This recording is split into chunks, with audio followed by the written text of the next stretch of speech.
Amém. Shalom, irmãos. Graça e paz.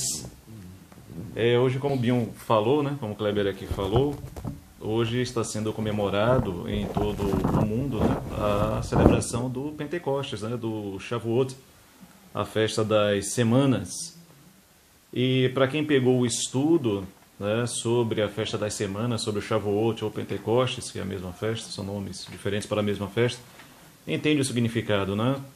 Entre os judeus eles celebram a entrega da Torá, a entrega da lei, e para nós cristãos foi o derramamento do Espírito, lá no Pentecostes, a inauguração da igreja. E achei muito interessante que no Shavuot, na festa de Pentecostes,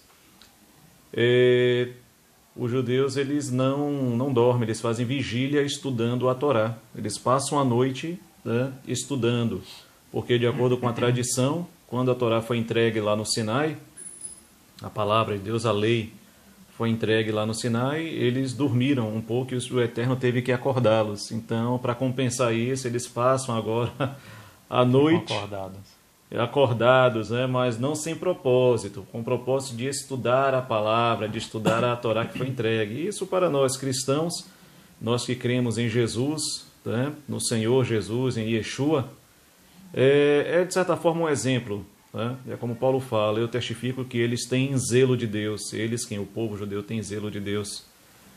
Então esse zelo, às vezes, nós precisamos imitar, irmãos. O zelo pela palavra, o zelo, né, por aquilo que o Senhor, né, nos deu. Então hoje é a festa, hoje, né, dia 28 hoje? Estou bem perdido na data. Acho que hoje é dia 28 de maio, né? Então, no calendário judaico, neste ano de 2020, caiu no dia 28 de maio. E é um dia de celebração. Mas já falamos sobre a festa das semanas, já falamos sobre o Pentecoste. E no nosso estudo, coincidentemente, cai hoje a última festa, que é a festa dos tabernáculos. E nós vamos aprender alguns detalhes dessa festa.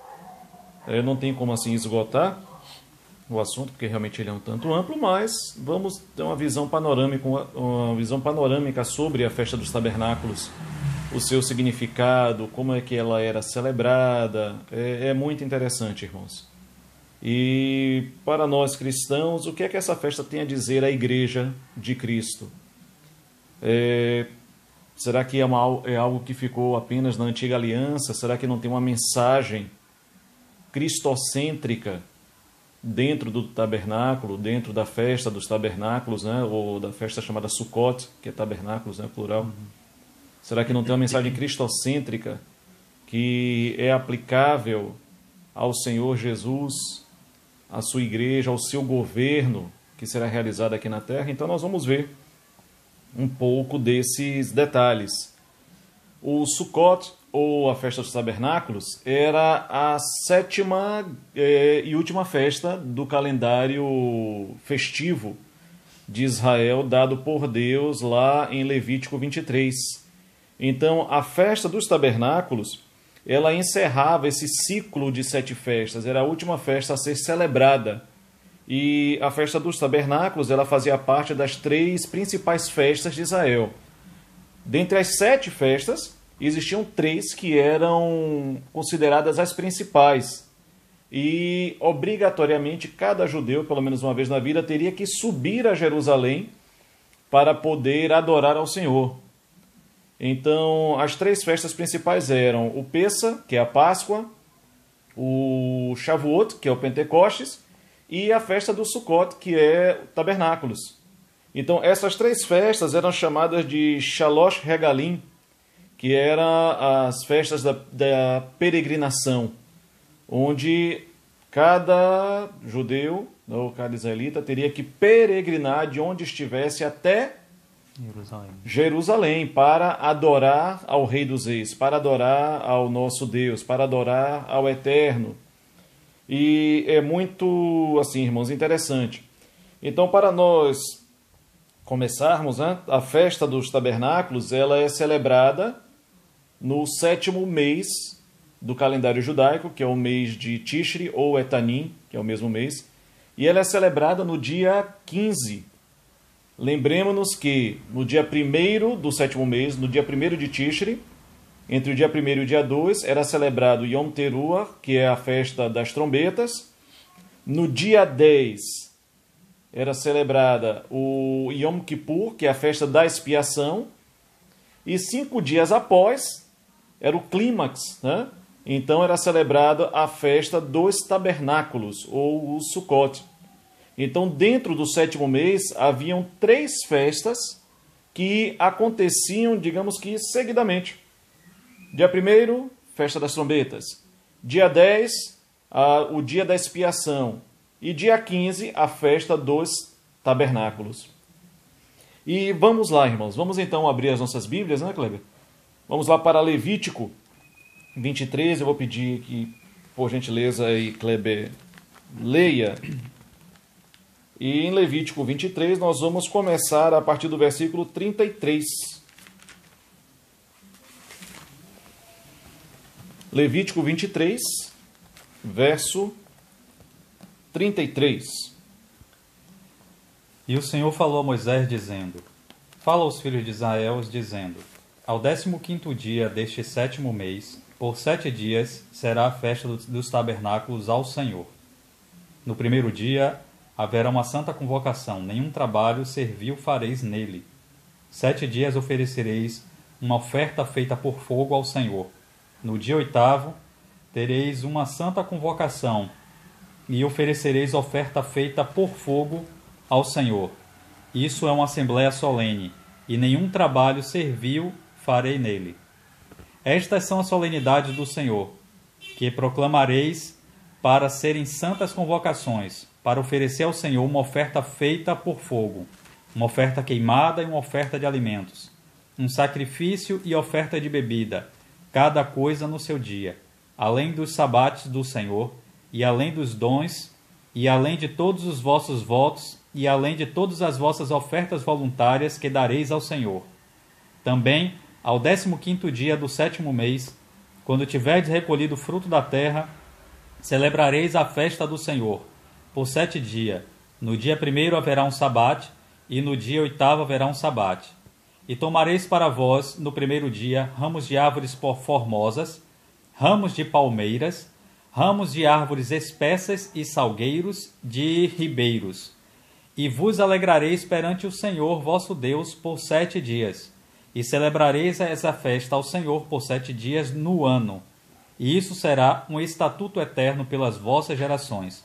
Vós a celebrareis no 7º mês.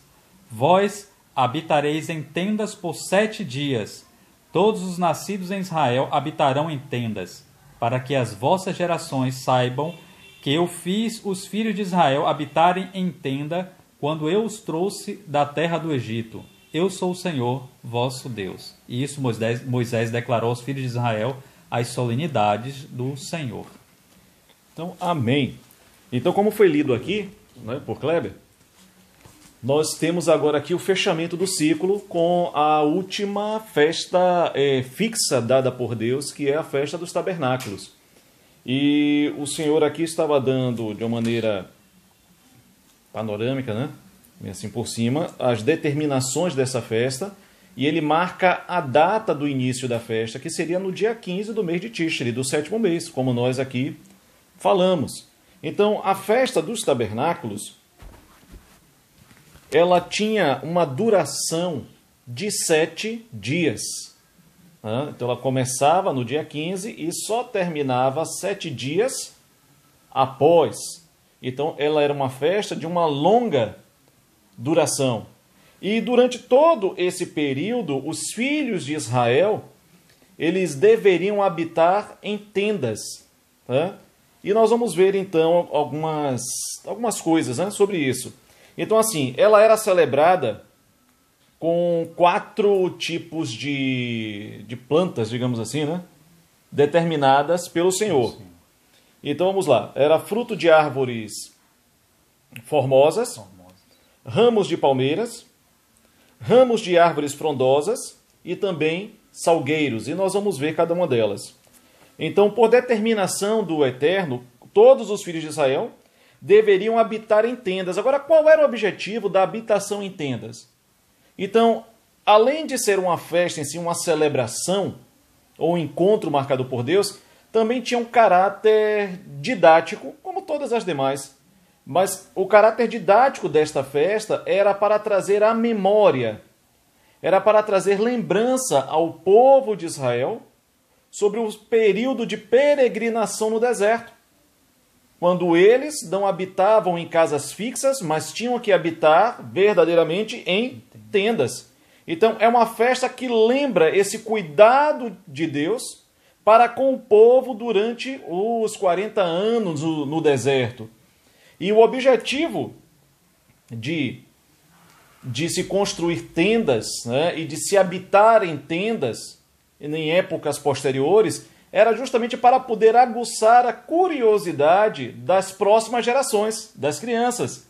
Porque quando se largava a sua casa construída e ia para uma tenda, né, que é algo temporário, as crianças certamente deveriam ficar curiosas e perguntar: por que a gente está saindo de nossa casa, né, do nosso quarto, da nossa casa, do nosso teto, e habitamos, né, durante esses dias de festa nas tendas? Aí era a oportunidade que os pais tinham de poder falar dos feitos do Senhor para os seus filhos. Veja você que como o nosso Deus, ele se preocupa, né, em passar o legado sempre às próximas gerações, irmãos. Então sempre tem essa preocupação. A mesma coisa também acontece na Páscoa, né? Quando o menino judeu perguntava: por que é que hoje nós comemos o pão sem fermento, o matzá? Por que é que nós estamos comendo ervas amargas? E aí era a oportunidade que os pais tinham de poder ensinar a história e os feitos do Senhor para a próxima geração. É uma didática de ensino, né? De fixação. Kleber, é uma didática de ensino, né? Para fixar nas crianças aquilo, falando do Senhor, falando a quem se referia. É interessante. Então, amém. Né? Então, assim, uma didática de ensino, uma forma de poder se ensinar e de fixar também na criança, porque quando ela visse... Uma associação. Por associação, né? Quando ela visse aquela tenda, quando ela visse aquela cabana, ela se lembraria que Deus, no passado, fez com que o povo de Israel habitasse em tendas, e mesmo habitando em residências frágeis, que é uma tenda, Deus os guardou no meio do deserto. Assim, elas não esqueceriam. E não esqueceriam. Na Páscoa também tem até uma... acho que faz parte do Sidur. Uma canção que eles entoam durante o jantar da Páscoa, né? Isso tá se não me engano, está no Sidur, que é justamente Manishtaná. Estou lembrando agora a letra em hebraico, mas é mais ou menos assim: por que essa noite é diferente das outras noites? Por que nessa noite nós comemos pão sem fermento? É algo assim, não estou lembrado exatamente, mas é nisso aí. A tradução é basicamente essa. Então eles cantavam essa música para poder instigar a criança a cantar, e aí seria a oportunidade do adulto pregar, ensinar para os seus filhos a respeito do Senhor. A respeito do Senhor. Isso acontecia muito na Páscoa, né? Na Páscoa, até hoje é cantado na Páscoa judaica, eles cantam isso, e a oportunidade que os mais velhos têm de poder ensinar a história, de poder ensinar a palavra. E no Sukkot também, na festa dos tabernáculos, ao habitarem em tendas, nós vamos ver que a preocupação do Senhor era que a próxima geração, né, como está aqui no versículo 43 de Êxodo 23, que Kleber leu, para que saibam as vossas gerações que eu fiz habitar os filhos de Israel em tendas quando os tirei da terra do Egito. Eu sou o Senhor vosso Deus. Então tinha também esse caráter didático, né? E quando vissem a tenda, por associação, como Kleber falou, eles lembrariam do cuidado de Deus para com o seu povo enquanto eles habitaram no deserto. Isso é bem legal, irmãos. A festa dos tabernáculos, nós vamos perceber que nas festas determinadas pelo Senhor, ou nos encontros solenes, né, nos Moedim do Senhor, muitas das festas elas têm uma relação agrícola. Nós vimos que o Pentecostes, né, o Shavuot tem uma relação agrícola, nós vimos que o Bicurim tem uma relação agrícola, que é a festa das primícias. E nós vamos perceber também que os tabernáculos também têm um caráter, né, tem uma relação agrícola. Né, tem a ver com as colheitas, tem a ver com as chuvas. Mas muito mais do que isso, um outro caráter que essa festa traz é o caráter em si da peregrinação no deserto. Então é uma festa que realmente ela faz lembrar o período de peregrinação no deserto. E não somente isso, mas se nós formos reparar uma sucá é um tabernáculo, uma tenda, né? E sucote é o plural, né? Tendas. Né? Se a gente for reparar uma tenda ou uma sucá, nós vamos ver a fragilidade da construção. Né? É diferente de uma casa feita de blocos, de alvenaria. Mas quando você olha para uma sucá, você vê lá algo armado, mas extremamente frágil. Que até um pano, né, sustentado, né? Com pele na época, ou com ramos de plantas, nós vamos ver. Né? Algo extremamente assim simples. E isso lembra ao povo a sua fragilidade. E ao mesmo tempo em que lembra o cuidado do eterno, o cuidado de Deus para com eles, apesar da fragilidade deles. Está dando para compreender, irmãos? Então a festa dos tabernáculos, né, ela tem esse significado e é sempre trazer à memória. É muito interessante como Deus tem que trabalhar conosco, né? Sempre fazendo nos lembrar dos seus feitos. Né? É interessante, porque infelizmente a natureza caída do homem, como ela é ingrata, como a nossa natureza caída é ingrata para com o nosso Deus, né, irmãos? E Israel precisava muito, porque constantemente só andava em queda, né? E Israel precisava muito, verdade, Cláudio. Toda vez tinha que estar lembrando dos feitos do Senhor para que eles pudessem reerguer, mas mesmo assim ainda continuavam a cair ou partir para a idolatria, coisa desse tipo. Infelizmente. Né? E não foi à toa que Deus estabeleceu isso como uma festa anual. Todo ano teria que celebrar. Para não esquecerem. E às vezes nós corremos o risco de esquecermos o que Deus já realizou, irmãos. Temos que tomar cuidado com isso. O profeta Jeremias, no livro de Lamentações, capítulo 3, ele fala, né, eu quero trazer à memória aquilo que pode me dar esperança. Então traga à memória aquilo que Deus já fez. Né?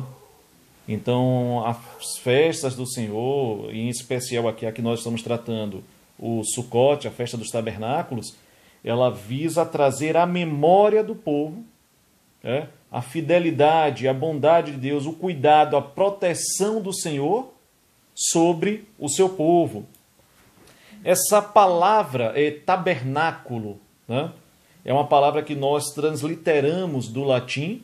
A palavra tabernáculo ela não está no original, até porque o original é o hebraico ou o grego, mas a palavra latina para tabernáculo é a palavra tabernáculo, tabernaculum, perdão. E significa o quê? Cabana ou abrigo temporário. Então tem essa conotação de algo temporário. Não é algo fixo. Não é algo para se morar eternamente, mas é algo passageiro. O tabernáculo é algo passageiro. O nosso corpo é como um tabernáculo, porque estamos aqui de passagem, não é isso? E Pedro fala, né, na sua primeira carta, perdão, que nós somos o quê? Peregrinos nesta terra. Então nós estamos aqui peregrinando, e como peregrinos, nós habitamos em um tabernáculo, em uma tenda ou em uma sucá, né? Que é uma tenda. Então vamos lá. Como eu falei, essa festa dos tabernáculos ela é considerada uma das 3 principais festas celebradas em Israel. Essa aqui faz parte da festa dos peregrinos, a chamada Shalosh Regalim, ou Regalim, perdão. Shalosh Regalim, que é conhecido como a festa ou festas dos peregrinos.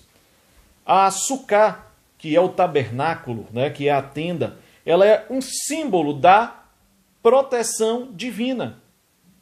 Vamos ver lá no Salmo 27, Kleber, por favor.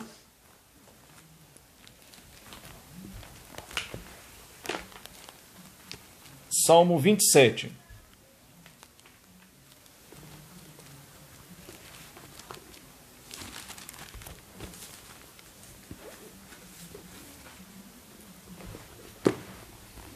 Versículo 1. Versículo 5. Salmo 27, verso 5. Porque no tempo da dificuldade ele me esconderá no seu pavilhão.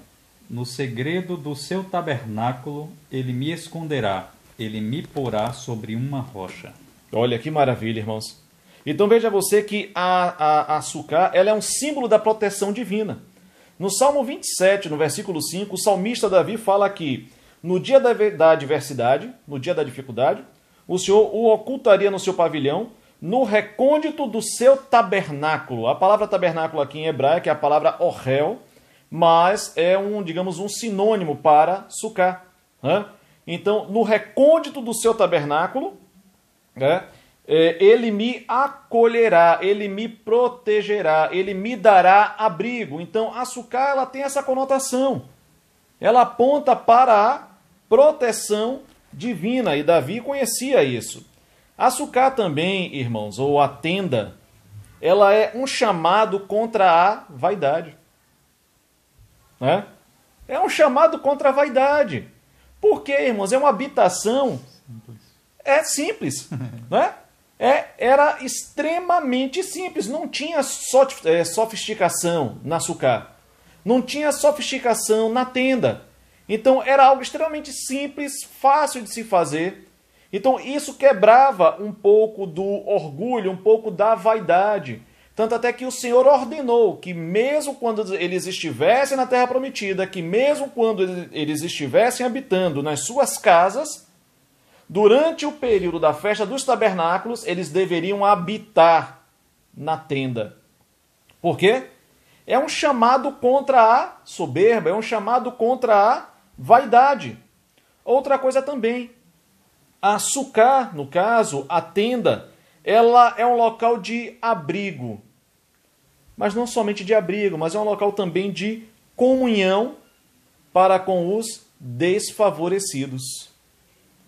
Então, os servos, os estrangeiros, o órfão e a viúva também encontrariam o seu espaço dentro de uma Sucá. Então, o que é que o Eterno, o que é que o nosso Deus está ensinando ao seu povo? Que na Sucá não somente há proteção, mas também há abrigo para todos aqueles que quiserem. Então, mesmo os mais desfavorecidos, como o órfão, aquele que perdeu a proteção dos seus pais, como o estrangeiro que estava peregrinando ali na terra, que não estava na sua terra própria, como a viúva, como também os servos, todos eles encontrariam abrigo e proteção dentro de uma Sucá, dentro de uma tenda. Então vamos lá. A Sucá também obriga, ela tem um detalhe interessante, porque a Sucá, ela não é, Kleber, tão grande quanto uma casa. Ela é uma construção relativamente pequena. Então, a Sucá, ela obriga, no caso, a tenda, quando eu estou falando de Sucá, eu sei que os irmãos estão entendendo, viu? Que é a tenda, A tenda, ela obriga os seus moradores a se aproximarem. Então veja você como Deus, na sua didática, no seu ensino, por associação, ele cria um local de abrigo que seja pequeno o suficiente para fazer com que não tinha divisão, não tinha os compartimentos. Verdade, não tinha divisão dentro da Sucá, dentro da tenda, não tinha. Se fosse dividir, seria de pano. Se desse, né? Se desse. Para dividir. Então, ele obriga a todos a viverem debaixo do mesmo teto, sem divisão, e o Eterno obriga, de certa forma, a comunhão, tanto física como afetiva. Então, tem coisas, irmãos, que nós precisamos aprender a olhar com os olhos espirituais. Às vezes nós perdemos muito porque não conseguimos enxergar o que foi escrito outrora. Quando eu falo outrora, estou me referindo de fato à antiga aliança, com os olhos desvendados. Então parece que muitos cristãos ainda têm um véu nos olhos quando leem o Antigo Testamento e não conseguem enxergar a beleza de Cristo, né? Nas revelações, na palavra, né, que está contida na antiga aliança. Então quando você olha toda essa didática usada por Deus para poder tratar com o seu povo, você vê que ali é um local de proteção, você vê que ali é um local de abrigo, de acolhimento para com os desfavorecidos. Você vê que ali dentro da Sucá é um local onde as pessoas tinham que conviver com intimidade física, estarem próximos uns dos outros, mas também uma intimidade afetiva.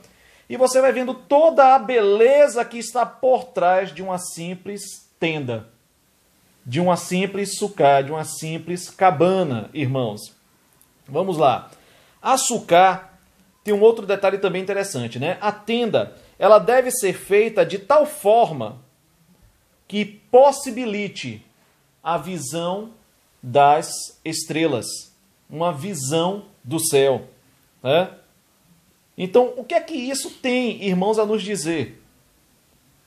Né? A sucá não seria uma figura da nossa casa, né? Eu falo da nossa casa, do nosso lar, que todo lar cristão deve ter uma abertura, eu estou falando na linguagem agora figurada, para os céus, que nos possibilite visualizar os céus, contemplar a Deus. Então, quando o judeu entrava na sucá, o teto da sucá, ele era meio que aberto. Para quê?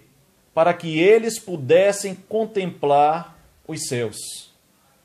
Para que eles pudessem ver a glória de Deus nos céus. Salmo 19 fala sobre isso, que os céus proclamam a glória de Deus. Então a sucá, ela tinha que ter o seu teto aberto, né? Não completamente aberto, tinha um pouco de cobertura, mas dava-se para ver pelas frestas da cobertura as estrelas, dava-se para ver os céus. E o que é isso?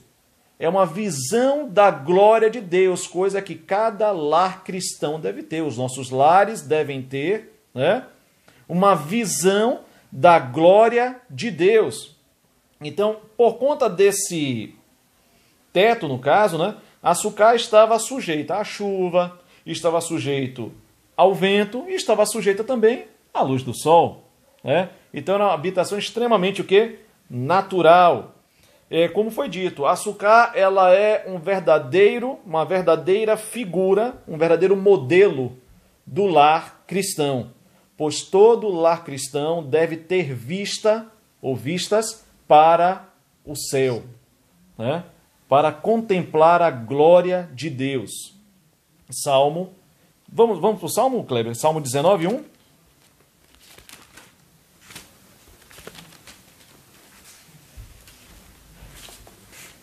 Salmo 19, verso 1.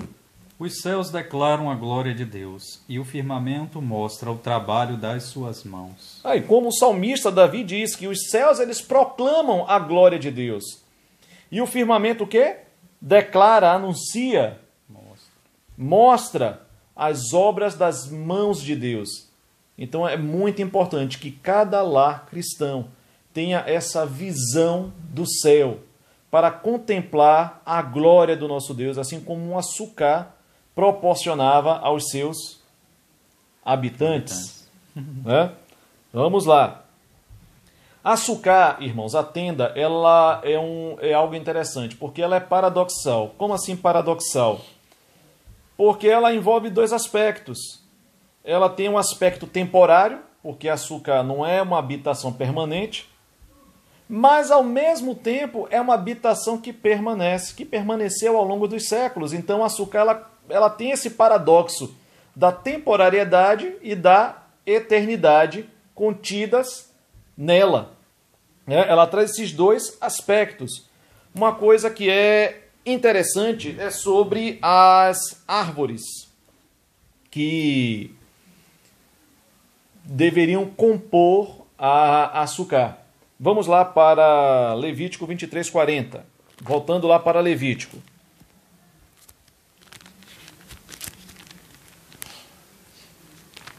Levítico, capítulo 23, verso 40. Olha aí, Kleber, por favor.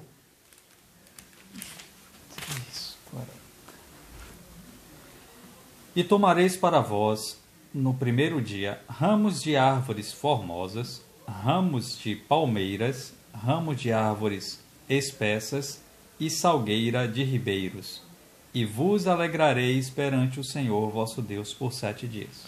Glória a Deus. Então, assim, de acordo com a tradição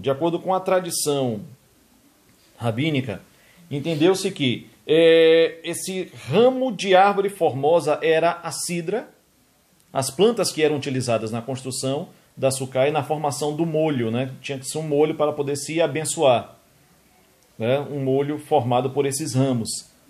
Então, era a cidra, ramos de árvore formosa era a cidra, ramos de palmeira era a tamareira, que é uma palmeira do deserto, que dá a tâmara, né? Esse fruto. Árvores frondosas é o mirto, ou hassidim, né? Estão lembrados de Esther, da rainha Esther? Qual era o nome de Esther, o nome verdadeiro de Esther? Né? Era Hadassa, né? Que vem desta planta, né? O hassidim, que é murta ou mirto, né? Então, era utilizado o mirto e o salgueiro era justamente o salgueiro mesmo, né? O salgueiro mais conhecido. Então, se construía a cabana, né? Com essas árvores e essas 4 espécies também elas formavam o molho do Sucote. Nesse molho, os sacerdotes eles juntavam 3 espécies em uma mão e uma espécie na outra, né? A cidra ficava separada e as outras 3 ficavam juntas. E ali ele proclamava, no caso, a bênção sobre o povo de Deus cada dia da festa, utilizando, no caso, essas árvores. Alguns dizem que esses 4 tipos de plantas, né, utilizadas apontam para, isso é coisa dos judeus, apontam para os 4 tipos de judeus que existem, né? Da interpretação deles. Mas, vamos lá. Na época do templo, né, a festa ela tinha, então, 2 aspectos distintos. Primeiro aspecto, né, na celebração dos tabernáculos durante a vigência do templo, né, que foi construído lá por Salomão e que perdurou até o ano 70 depois de Cristo. Então, o primeiro aspecto, uma parte da festa, ela era consagrada ao louvor e ações de graças. Então, veja você que era uma festa de agradecimento, uma festa para louvar o Eterno. Era um encontro de louvor e um encontro de ações de graças. Tanto até que nessa festa dos tabernáculos havia um cortejo por parte dos sacerdotes que saíam do templo e eles iam cortejando pelas ruas de Jerusalém até o tanque de Siloé. Eles iam até o tanque de Siloé, né? E durante esse cortejo que eles saíam do templo até o tanque de Siloé para buscar água, depois nós vamos chegar nisso aqui, né? Para buscar água no tanque de Siloé, durante esse cortejo eles iam recitando um conjunto de salmos, que vai do Salmo 113 até o 118. São conhecidos como Halei, né? Então eles iam recitando Halei, que é o conjunto de salmos 113, 114, 115, 116, 117 e o Salmo 118.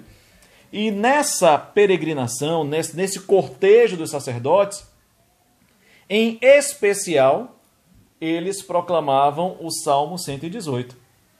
Em especial, lembrando que na Páscoa, quando o Senhor Jesus entrou em Jerusalém, quando o povo começou a proclamar Hosana ao filho de Davi, Hosana, eles estavam também recitando o Salmo 118. Por que o Salmo 118 é tão importante, né? Na visão do povo judeu, não só na visão do povo judeu, mas na visão também neotestamentária, na visão do próprio Cristo. Porque ele aparece no na primeira festa, na Páscoa, né? Ou, na verdade no dia 10 de Nissan, quando Jesus entra em Jerusalém, o povo está lá, hosana nas alturas, né? Recitando o Salmo 118. E na última festa dos tabernáculos, eles também cantavam o Salmo 118. Especialmente os versículos 25 e o versículo 26. Por quê? Porque era um salmo extremamente messiânico, irmãos, que clamava pela vinda e pela salvação do Messias. E vamos lá. Estão lembrados que a festa dos tabernáculos é uma festa de 7 dias? Ok?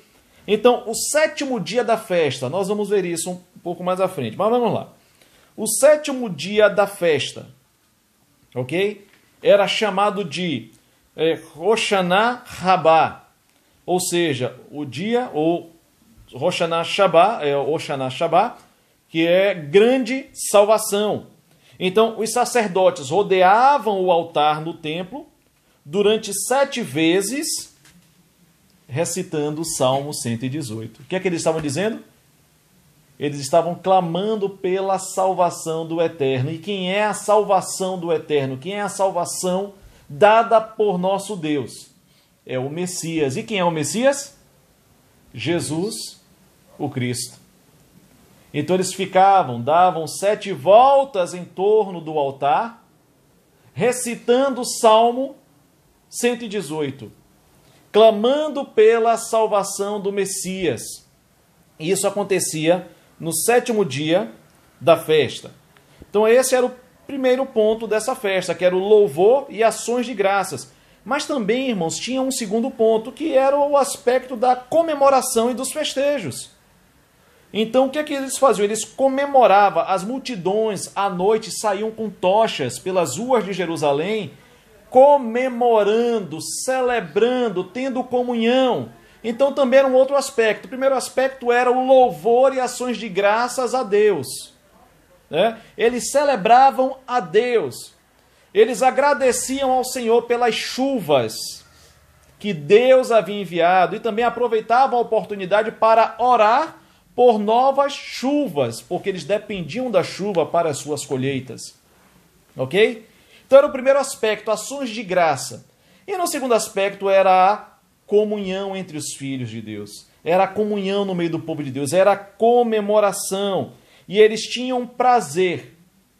Eles tinham prazer na companhia uns dos outros. Então eles tinham prazer em estar juntos. Cada um com a sua tocha, sentavam-se para conversar, para ter comunhão, para louvar, para adorar, para celebrarem. E o mais interessante, irmãos, é que eles se reuniam juntos ali perto do templo. E no dia 15 de Tishri, que era o dia que se celebrava, né, a festa, geralmente era um dia de lua cheia, né? Quando a lua brilhava com seu mais forte fulgor durante, né, a noite. E esse brilho, né, que vinha dos céus refletia sobre eles, irmãos. Então, assim, devia ser uma cena muito bela, porque não existia energia elétrica. Eram tochas, era o brilho da lua sobre eles. E eles se alegravam na comunhão uns com os outros. Não é à toa que tem lá o Salmo 133. Ó, quão bom e quão suave é que os irmãos vivam em união, né? Ou em unidade. Então veja você que Deus tem prazer na comunhão dos seus filhos, né? E hoje é uma das coisas que a gente percebe que o inimigo ele tem trabalhado para poder quebrar, né, no seio da igreja, né? É a comunhão entre os filhos de Deus. Por isso que nós devemos preservar esse vínculo, né? Essa comunhão com os nossos irmãos, porque é algo que dá prazer ao nosso Deus, que dá prazer a Ele. E vamos lá. É muito interessante, irmãos, que Jesus, nas páginas do Novo Testamento, ele aparece na festa dos tabernáculos. Então veja você que o Senhor Jesus, como um bom judeu, que foi e que é, porque ele não está morto, ele está vivo, né? Como um bom judeu, ele celebrou as festas determinadas pelo pai dele. E na festa dos tabernáculos tem algo muito interessante. Vamos lá para João capítulo 7, Kleber? Vamos lá? Abra aí a sua Bíblia em João capítulo 7.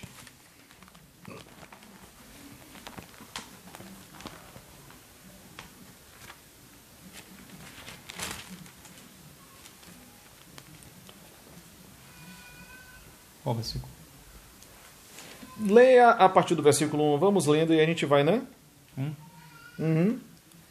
Depois dessas coisas, Jesus andava pela Galileia, porque ele não queria andar pela Judéia, pois os judeus procuravam matá-lo. Ora, estava próxima a festa dos tabernáculos dos judeus. Portanto, os seus irmãos disseram-lhe: parte daqui e vai para a Judéia, para que também os teus discípulos vejam as obras que tu fazes. Porque não há homem algum que faça coisa alguma em secreto, e que procure ser conhecido publicamente. Se tu fazes essas coisas, mostra-te ao mundo, porque nem seus irmãos acreditavam nele. Então disse-lhe Jesus: ainda não é chegado o meu tempo, mas o vosso tempo sempre está pronto. O mundo não vos pode odiar, mas a mim odeia, porquanto dele dou testemunho, que são mais as suas obras. Subi vós à festa, eu ainda não subirei à festa, porque o meu tempo ainda não está cumprido. E, tendo dito estas palavras, ele permaneceu na Galileia. Mas, quando seus irmãos já tinham subido, ele também subiu para a festa, não em público, mas como que secretamente. Então os judeus o buscavam na festa e diziam: onde está ele? E havia grande murmuração entre a multidão a respeito dele, porque alguns diziam: ele é um bom homem, e outros diziam: não, mas ele engana o povo. Todavia, nenhum homem falava dele publicamente, por medo dos judeus. Ora, no meio da festa subiu Jesus ao templo e ensinava, e os judeus se maravilhavam, dizendo: como conhece este homem letras, não as tendo aprendido? Pronto, maravilha. Vamos lá. Então, como Kleber aqui leu, João 7, né, o evangelista João, o apóstolo João, ele relata aqui um episódio na vida do Senhor Jesus durante os seus 3 anos e meio de ministério aqui na Terra, onde Jesus, no caso, ele se vê no mês de Tishri, né? E se vê na festa dos tabernáculos, que era uma das principais festas dos judeus, né? Onde todo judeu tinha a obrigação de subir a Jerusalém para poder celebrar. E os irmãos de Jesus aqui, em tom de chacota, né? Diga, suba a festa, porque lá vai ter muita gente. Estou parafraseando, né? Lá vai ter muita gente e lá você vai ser conhecido, porque quem quer ser conhecido deve realizar os sinais, os milagres na frente de todo mundo, para ser notado. E o Senhor Jesus corta eles, não dá ouvidos. Mas depois, por orientação do Espírito, né? O Senhor Jesus ele sobe ocultamente à festa dos tabernáculos.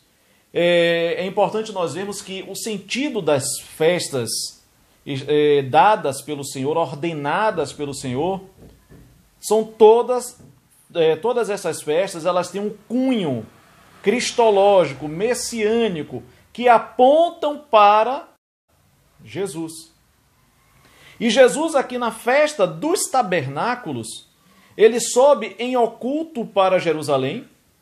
E quando ele sobe em oculto para Jerusalém, ele vai para um lugar. Que lugar é esse? Ele vai para o templo. O templo em Jerusalém, que era o centro da festa. E ali ele começa a ensinar. E aí nós vamos ver o que é que vai acontecer. Vamos lá para o versículo 37, Kleber, por favor. No último dia, o grande dia da festa, Jesus pôs-se em pé e clamou, dizendo: se algum homem tem sede, deixa-o vir a mim e beber. Quem crê em mim, como diz as Escrituras, do seu interior fluirão rios de águas vivas. Mas isso ele falou do Espírito que havia de receber os que nele crescem, porque o Espírito Santo ainda não fora dado, pois Jesus ainda não tinha sido glorificado. Amém. Glória a Deus. Então, o que é que o Senhor Jesus faz, né? Então, ele espera os dias da festa, porque estão lembrados que é uma festa de vários dias, né? Ao todo, né? Ao todo mesmo, são 8 dias de festa. Né? Então, ele espera chegar o último grande dia, que é o Hoshana Rabbah, que é o grande dia da festa, o último grande dia. E nesse último grande dia, o que é que o Senhor Jesus faz? Ele dá um brado ali nas regiões do templo, ele dá um brado e exclama, né? Ele grita: se alguém tem sede, venha a mim e beba. Né? E porque, como diz as Escrituras, ou a Escritura, do seu interior fluirão rios de água viva. E aí João dá uma explicação, né? E isso ele diz com respeito ao Espírito que haviam de receber aqueles que nele crescem. E é muito interessante isso, irmãos, porque quando o Senhor Jesus dá esse brado, é justamente no momento em que os sumos sacerdotes, juntamente com os sacerdotes, estavam voltando do tanque de Siloé, porque eles iam até o tanque de Siloé com uma tigela, recolhiam a água do tanque de Siloé e levavam até o templo e derramava sobre as escadarias do templo aquela água do tanque de Siloé, celebrando o quê? As bênçãos derramadas por Deus, celebrando a chuva derramada pelo Senhor, agradecendo. Mas Jesus está mostrando o seguinte, que aquela água que eles estavam derramando não era nada, mas que a fé nele é que faria fluir do interior os verdadeiros rios de águas vivas. Está dando para entender, irmãos? Amém. Está dando para entender? Como o Senhor Jesus mostra o verdadeiro e real significado da festa dos tabernáculos, ou daquele ato que era celebrado, que era praticado durante a festa dos tabernáculos. Né? Os sacerdotes, eles pegavam a água do tanque de Siloé, iam de volta em cortejo até o templo e chegavam nas escadarias do templo e derramava aquela água. Mas Jesus dá um brado, né? E exclama: se alguém tem sede, é mais ou menos isso. Parafraseando o que ele disse, se alguém tem sede, não é essa água que está sendo derramada nas escadarias do templo que vai matar a sede de vocês.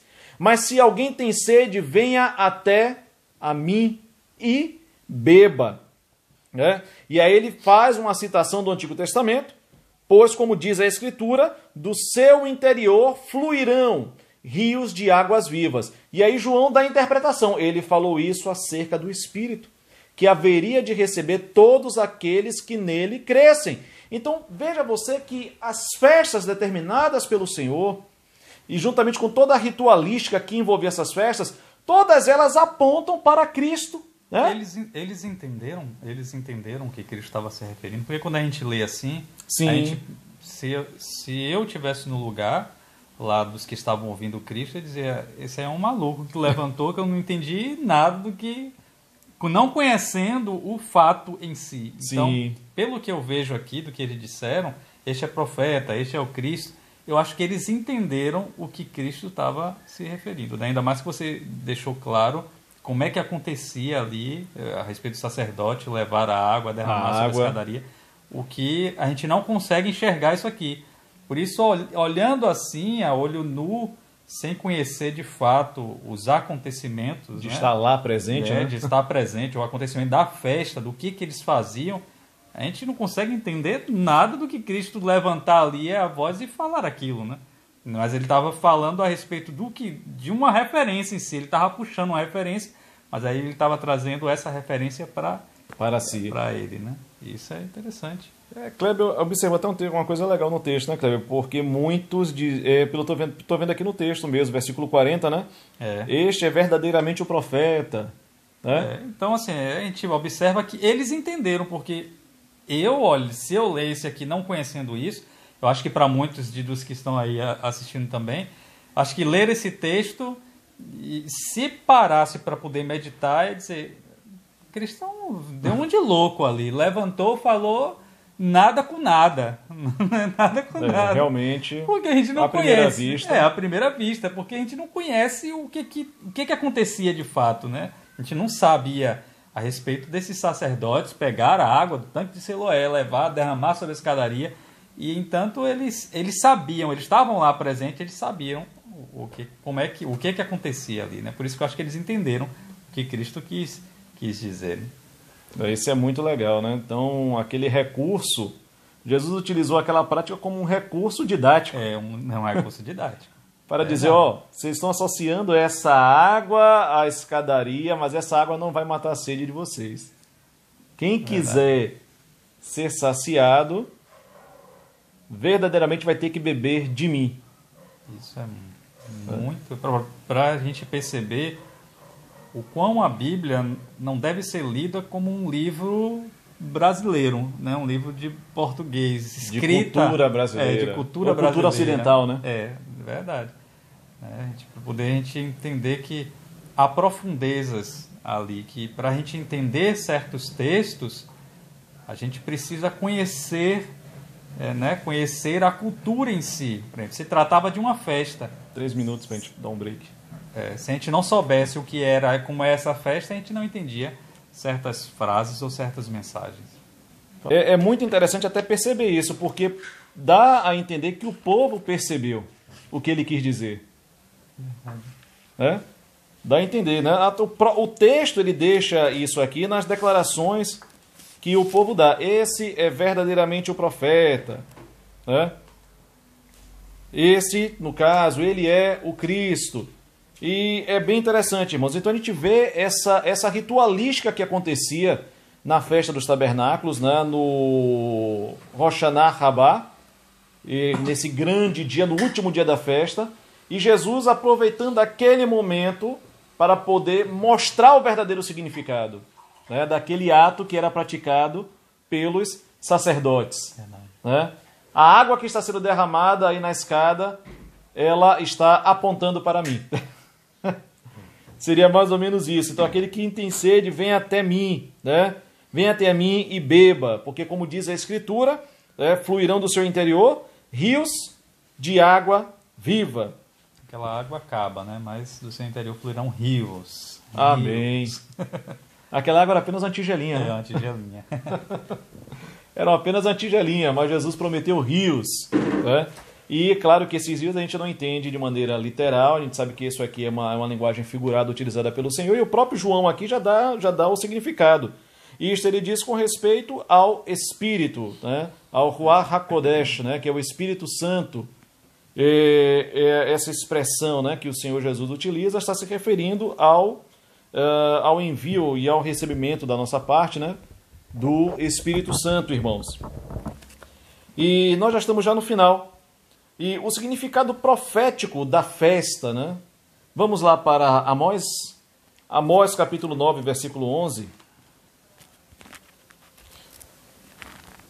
Amós 9, 11. Na festa dos tabernáculos também havia sacrifício de 70 bois, que representavam também as 70 nações debaixo do céu. Viu? Vamos lá, Amós capítulo 9, versículo 11. Naquele dia eu levantarei o tabernáculo caído de Davi, e fecharei as suas brechas, e levantarei as suas ruínas, e o edificarei como nos dias da antiguidade. Aqui há uma profecia messiânica, né? Esse tabernáculo de Davi, que está sendo dito aqui, é uma referência à vinda do Messias, à vinda do Mashiach, né? A vinda de Cristo. Então isso relatado aqui em Amós, versículo 9. Um outro livro que retrata também muito bem a festa dos tabernáculos e um período posterior é o livro de Zacarias. Vamos lá para Zacarias? Zacarias é um profeta escatológico, né? Tratou muito sobre essas questões, né, dos últimos dias. Zacarias capítulo 14.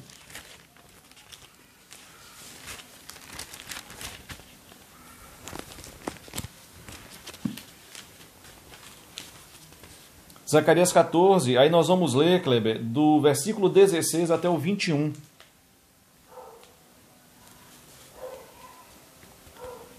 E acontecerá que todos os que restarem de todas as nações que vieram contra Jerusalém subirão de ano em ano para adorar o Rei, o Senhor dos Exércitos, e para celebrar a festa dos tabernáculos. Pode continuar. E acontecerá que, se alguma dentre todas as famílias da terra não subir a Jerusalém para adorar o Rei, o Senhor dos Exércitos, não haverá chuva sobre ela. E se a família do Egito não subir, nem vier, não virá sobre ela a chuva. Haverá a praga com a qual o Senhor ferirá os pagãos que não subirem para celebrar a festa dos tabernáculos. Esta será a punição do Egito e a punição de todas as nações que não subirem para celebrar a festa dos tabernáculos. Naquele dia haverá sobre as campanhas dos cavalos santidade ao Senhor, e as panelas na casa do Senhor, como as bacias diante do altar. Sim, cada panela em Jerusalém e Judá serão consagradas ao Senhor dos Exércitos. E todos os que sacrificarem virão, e delas tomarão, e nelas cozinharão. E naquele dia não haverá mais cananeu na casa do Senhor dos Exércitos. É interessante, né, irmãos? Nós vemos aqui uma palavra profética, escatológica, dada pelo profeta Zacarias. E essa palavra, ela é para um período posterior ao nosso. É para o período do reino milenar. Por quê, irmãos? A festa dos tabernáculos era uma festa de 7 dias. Né? E ela aponta para o 7º milênio. Né? Ela aponta, é conhecida como a festa da alegria do Messias, porque é no 7º milênio que o Messias governará, né? O Senhor Jesus, nós cremos assim, né? Ele estabelecerá, ele retornará juntamente com os seus santos, isso para nós que cremos no arrebatamento pré-tribulacional, né? Ele retornará juntamente com os seus santos e pisará sobre o Monte das Oliveiras em Jerusalém, trazendo um livramento para o povo judeu que ali estiver, derrotará o anticristo e lá em Jerusalém, sobre o monte do templo, ele estabelecerá o seu governo sobre todo o planeta. Sobre todo o planeta Terra. Aí se iniciará o 7º milênio da criação. Por que o 7º milênio é tão importante, né? Isso daí já é um estudo à parte. Mas grave essa expressão. Então se iniciará o 7º milênio. E o 7 é de Deus. Então o 7º milênio será o governo do Mashiach, o governo do Messias, ou o governo do nosso Senhor e Salvador Jesus Cristo sobre todo o planeta Terra. E esse governo será estabelecido a partir de Jerusalém, a partir do Monte do Templo em Jerusalém, sobre todo o planeta. E aqui o profeta Zacarias diz que durante o período do milênio, o que é que vai acontecer? Todas as nações, não somente os judeus. Não somente os judeus. Não somente os judeus. Todo mundo vai ter que pegar barco, se vira, mas tem que estar lá. Se vira nos 30. É verdade. Agora todas as nações terão que subir a Jerusalém para poder adorar ao Rei dos Reis. E veja você a importância dessa festa no reino milenar de Cristo. Que aqui em Zacarias, essa festa, ela é mencionada 3 vezes, irmãos. No versículo 16 diz, para celebrar a festa dos tabernáculos. No versículo 18 diz, subirem a celebrar a festa dos tabernáculos. E no versículo 19, subirem a celebrar a festa dos tabernáculos. Então veja você como é importante, porque é a festa da alegria do Messias, onde ele quer ver todos reunidos em comunhão, celebrando a ele a festa dos tabernáculos. Então o profeta Zacarias ele teve uma visão, podemos dizer que uma visão telescópica, né? Ele enxergou milênios à sua frente. Deus mostrou para ele com essa visão telescópica milênios à sua frente, enxergando, né, até o período do governo milenar do Messias, que será logo depois aqui dos nossos dias. Nós queremos, né, que está muito próximo esse governo milenar de Cristo. Então é uma festa que vai perdurar durante o governo milenar, o governo de 1000 anos de Cristo aqui no planeta Terra. Então é uma festa que tem um cumprimento escatológico, né? E aí nós vamos ver que cada uma das festas do Senhor, elas apontam para um aspecto da obra de Cristo. A Páscoa, só recapitulando, a Páscoa fala da sua morte, do Cordeiro de Deus, que tira o pecado do mundo. As primícias fala da sua pureza, porque ali tinha o pão sem fermento, e também fala do seu sepultamento. Ou as primícias não, perdão, os pães asmos, desculpa. Os pães asmos fala da sua pureza, né? Ele não cometeu pecado, e também fala do seu sepultamento. As primícias falam da sua ressurreição, Cristo as primícias daqueles que dormem.